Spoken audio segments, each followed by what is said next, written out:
everyone, it's Justine, and today we're going to learn how to create this fun layered panel card featuring So Susie stamps and some rectangle stitch dies. So to get started, I grabbed a panel, and you could always do this with pattern paper as well, but I'm going to be using some stamps from So Susie Stamps, some of these new flowers from the April release. So I'm going to be using 3 different colors of pink and from the So Susie Stamps Ink Bites. And I'm using a piece of Stampin' Up! Whisper White cardstock because the stamps work extremely, or this ink works extremely well with this cardstock.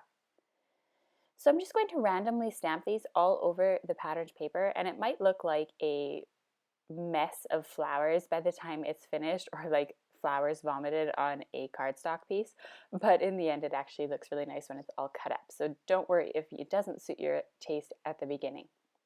So I'm using 3 shades of the ink, and I'm doing my best to kind of alternate colors, alternate solid and outline images, and all these 4 images are available at So Susie Stamps. So I'm just continuing going on, and again, these are So Susie Stamp Ink Bites. The inks are little mini inks, so I really like the fact that the size is nice and manageable and they fit in my stash. The 3 shades that I'm using are Wild Watermelon, Petunia Pink, and Highland Heather. They're available from the Summer Solstice and the Peacock Plumes Ink Bite set from So Susie Stamps because they come in packs of 6. The stands I'm using are the Chrysanthemum sets, so there's 4 of them in total. All the supplies used in this video are listed below in the video description as well as on my blog in case you need it. So again, you could have just taken a piece of pattern paper to do this technique, but I kind of created my own patterned paper with this with all these different flowers. So I'm going to be just clean up my area here, and then I'm going to be doing some die cutting, and that's pretty much the end of the card. I mean, it's a very simple card, and it could take you just a minute or 2 if you're doing this with pattern paper, or 2 or 3 minutes if you're doing this with stamping your own paper. So I'm grabbing my stitched rectangle dies from Simon Says Stamp, and I'm just going to layer the different dies onto my card. So I'm grabbing the biggest die, or the second largest die, sorry, putting it on my black page. Then you grab the next size down, put it on your patterned paper, grab the next size down, put it on the black sheet of paper, and you just kind of continue alternating between the 2 sheets of paper with your stitched rectangle dies or rectangle dies. And the smallest one here, I'm actually going to place it on some white cardstock because I'm going to be stamping my sentiment on it, and that's going to be the very middle of my card.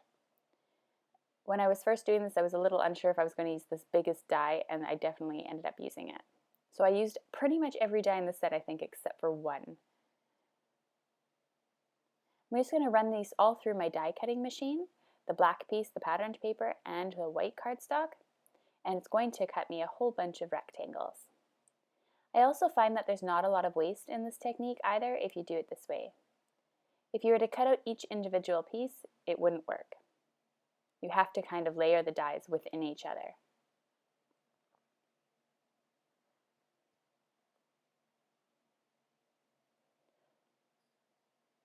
Once I'm finished die cutting, try and keep all the pieces together. It'll just make things a lot easier.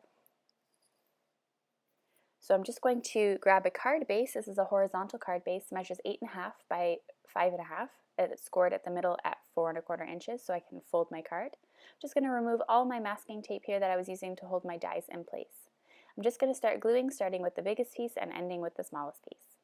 So now I have my patterned paper, and you just need to be careful that when you add your other patterned paper that they're the right way, because you have to have the flowers sort of match up together. So you'll see that the flowers complete each other within the next panel. Then I'm just going to glue my sentiment in here in the middle, and then I'm going to grab my sentiment here. It says, "Flowers are smiles from heaven." Love this stamp from So Susie Stamps. It's a really great for spring cards. And then I'm just going to grab a flower again and just kind of stamp the corners of this just to give it a little something extra. I felt like the white was a little too much against the background. Just going to fold my card base in half, and then you can take a final look at the card. Absolutely love this technique. It's quick, easy, and simple, and you can use it for so many different ways. Click here up at the top to visit my blog and the supply list. Don't forget to subscribe to my channel by clicking on the subscribe button, or you can click on the moving video to check out another So Susie Stamps video. Thanks so much for watching.